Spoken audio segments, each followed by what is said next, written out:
Hello everybody. This past week we've been discussing the philosophy of fundraising. Not so much whether or not we should undertake fundraising in nonprofit organizations, but rather how do you build a culture of fundraising?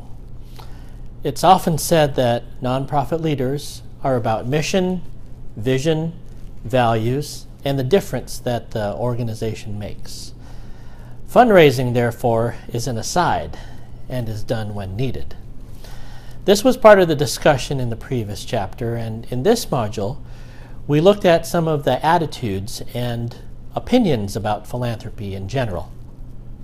What does public good really mean? And what does a collective effort toward change do for us? One section of our reading asked for a definition of the word philanthropy. It's both a noun and a verb. And the question that is asked of leadership is how leaders foster that true sense of the word. An idea from the Williams book is that a leader must constantly communicate the bigger benefit and impact that their organization makes.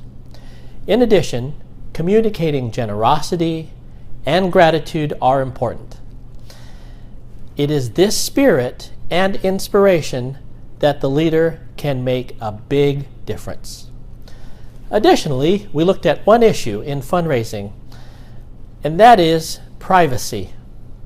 Privacy of donor information and their interest.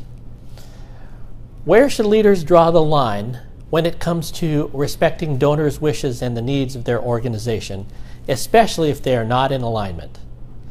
This would be a situation where, say, a donor has the capacity to make a larger contribution to the nonprofit organization, yet the contribution comes with a lot of strings attached. What would you do if you were a nonprofit leader whose organization is in need of that resource? All of this comes full circle to leaders and knowing who they are, and therefore it all comes down to leadership philosophy. In the next module, we'll turn our focus to relationship building, a key ingredient to a leader knowing who they are.